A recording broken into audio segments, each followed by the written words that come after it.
John Cheeks was a man of simple pleasures. He enjoyed a hearty breakfast of toast and marmalade, appreciated a good slapstick comedy, and dreamed of one day owning a pair of noise-cancelling headphones. John lived a life many would consider ordinary. He worked diligently as an accountant, a job that required precision and a certain tolerance for monotony. However, like millions of Americans, John had a secret weapon against the mundane. The Powerball lottery. Every week he'd meticulously choose his numbers, each one representing a tiny beacon of hope for a brighter, wealthier future. The Powerball, with its gargantuan jackpots and life-altering sums, offered a glimmering escape from the daily grind, a chance to trade spreadsheets for super yachts and tax returns for tropical getaways. It was a shared fantasy that united people from all walks of life, a collective daydream fueled by the tantalizing possibility of overnight riches. And this week, the jackpot stood at a staggering $340 million. The air crackled with anticipation, and John, along with the rest of the nation, held his breath as the winning numbers were announced. Tuesday night rolled around, and John settled onto his worn couch, lottery ticket in hand. The television flickered with the image of brightly colored balls bouncing around a glass chamber. As each number was drawn, a surge of adrenaline coursed through him. Could this be it? Was this his chance to finally escape the clutches of his beige cubicle and embrace a life of unadulterated luxury? He watched, heart pounding, as the final number was revealed. He blinked, rubbed his eyes, and checked again. There it was, staring back at him in all its glory. Every single number on his ticket matched. The world around him dissolved into a blur of euphoria and disbelief. $340 million. He had won! John's heart thumped a triumphant rhythm against his ribs, a drum solo celebrating his newfound fortune. His mind raced, already sketching out the contours of his new life. No more spreadsheets, no more dreary commutes, no more settling for the early bird special. John Cheeks, the man who once considered noise-cancelling headphones a luxury, was suddenly a multi-millionaire. For a moment, John sat frozen, the weight of his supposed win pressing down on him like a ton of lottery tickets. Had he really, truly won? He checked the numbers again and then again, just to be sure. Yep, still a winner. A slow grin spread across his face, morphing into a giddy, disbelieving laugh. He did a little jig around the living room, narrowly avoiding a collision with a potted fern.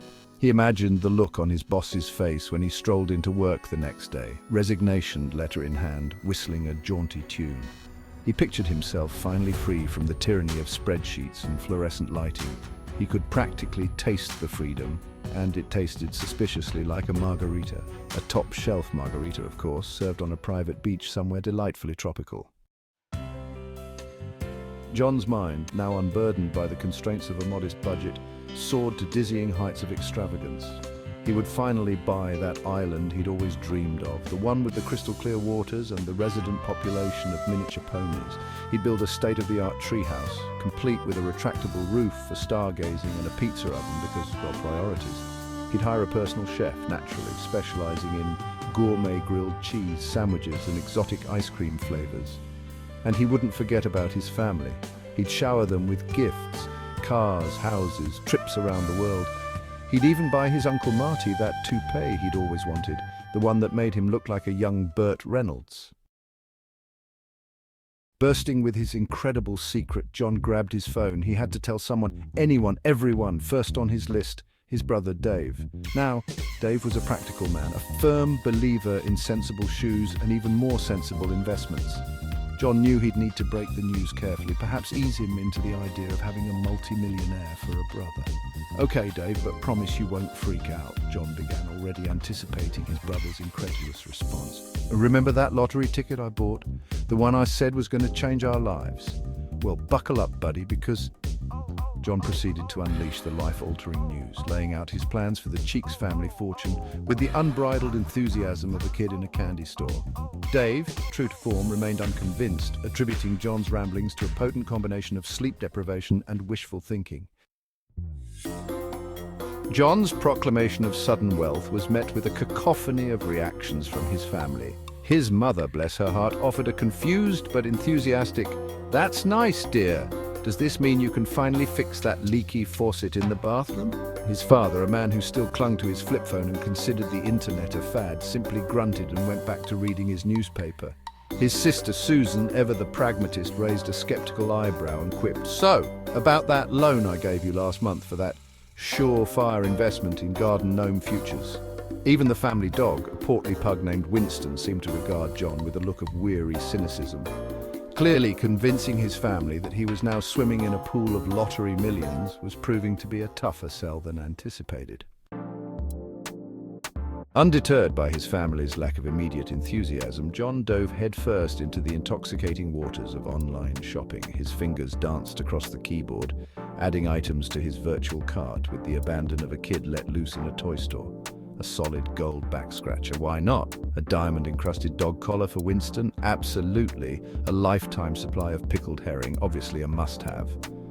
His practical side momentarily reared its head, whispering that maybe, just maybe, he should wait for the actual check to arrive, but the siren song of unlimited funds drowned out any semblance of reason. Besides, what was a little pre-celebratory spending when you were about to become richer than you could ever imagine? Section 3. Champagne Wishes and Caviar Dreams. Determined to celebrate his newfound fortune, John decided to throw a lavish dinner party for his family. He envisioned a multi-course extravaganza, complete with a personal chef, a live string quartet, and a talking parrot serving as a feathered maitre d'. However, reality, in the form of his meager savings account and a distinct lack of connections in the exotic bird rental industry, had other plans. Undeterred, John improvised. He swapped the string quartet for a Spotify playlist of elevator music, replaced the personal chef with his mother's questionable casserole recipe, and the talking parrot with a particularly vocal rubber ducky named Ducky. He even managed to procure a bottle of sparkling grape juice, which he attempted to saber open with a butter knife, much to his father's horror and Winston's amusement. The dinner was shaping up to be a night to remember, though perhaps not for the reasons John had initially envisioned.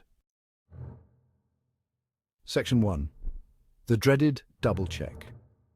Basking in the warm glow of his family's forced smiles and lukewarm casserole, John felt a pang of guilt for his extravagant online shopping spree. He decided to log back in and do some damage control, perhaps swap the diamond-encrusted dog collar for a more sensible chew toy. As he pulled up the lottery website, his heart still thrumming with a mixture of excitement and disbelief, he noticed something peculiar. The winning numbers displayed prominently at the top of the page seemed to be mocking him. He blinked, rubbed his eyes and checked again, his gut twisting into a knot of dread. The numbers weren't the same. What happened? He knew he was correct before. John's face turned a delicate shade of green as the truth dawned on him with the force of 1,000 deflating balloons. He might not have won. Section 2. From millions to Malaise. The world, once shimmering with the promise of limitless possibilities, shrunk back to the size of his cluttered living room. The weight of his imaginary fortune, once a thrilling burden, now felt like a lead weight in his stomach. The island with the miniature ponies, gone. The diamond-encrusted dog collar, absurd. The lifetime supply of pickled herring, now just a cruel reminder of what could have been.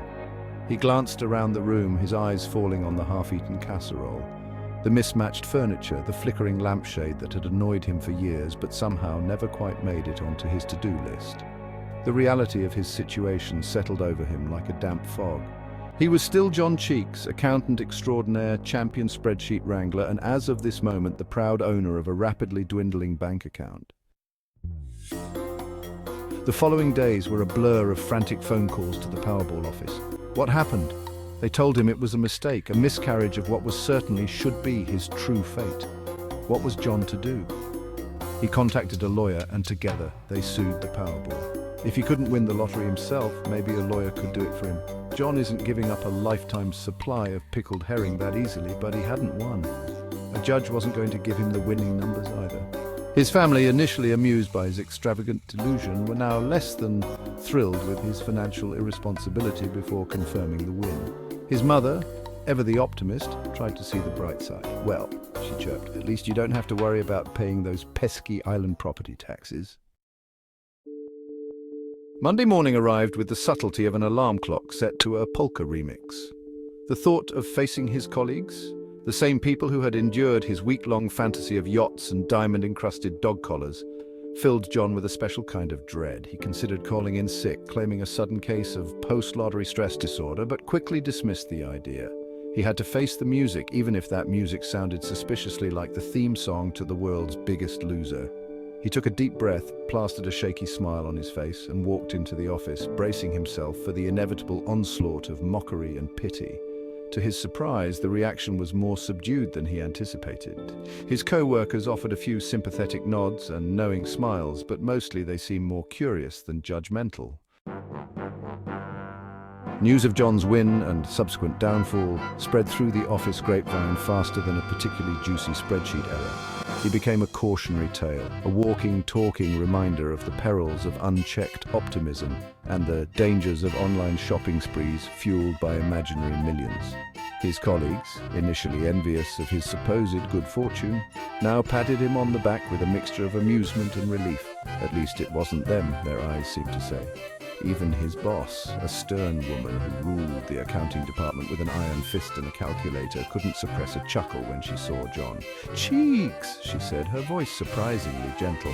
"Next time you win the lottery, I expect at least a week's notice before you quit, and maybe skip the pickled herring." John, bless his eternally optimistic soul, gradually began to see the humor in his situation. He had, after all, provided his friends, family, and co-workers with a lifetime's worth of anecdotes, cautionary tales, and good-natured ribbing. He had briefly tasted the sweet nectar of unimaginable wealth, only to have it snatched away by the cruel mistress of reality. He had learned some valuable lessons about financial responsibility, the importance of double-checking dates, and the fleeting nature of internet fame. But most importantly, he had emerged from the experience with his sense of humor intact, a testament to the resilience of the human spirit and the enduring power of a good laugh. Life, as it tends to do, went on.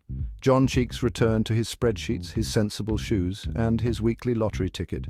His dreams of island retreats and diamond-encrusted dog collars faded into the background, replaced by more attainable aspirations, like a new pair of noise-cancelling headphones, on sale, of course. His brief foray into the world of champagne wishes and caviar dreams had given him a fresh perspective, a renewed appreciation for the simple joys of a life lived within a reasonable budget. He still enjoyed a good laugh at his own expense, regaling anyone who would listen with the tale of his $340 million near miss. The story grew more exaggerated with each telling, evolving into a legendary saga involving a private jet fueled by pickled herring and a chance encounter with a miniature pony wearing a diamond-encrusted saddle. John Cheeks, the accidental lottery hero, had unwittingly become a modern-day philosopher. His story, a cautionary tale wrapped in a comedic shell, offered valuable life lessons for anyone willing to listen.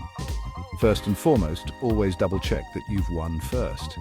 It seems obvious, but as John could attest, the allure of sudden wealth could cloud even the sharpest of minds. Secondly, never underestimate the power of a good laugh, especially when it's at your own expense. Life is full of unexpected twists and turns, and sometimes the best way to navigate those turns is with a smile and a healthy dose of self-deprecation. And finally, never ever trust a recipe that calls for a generous helping of pickled herring. That's just common sense.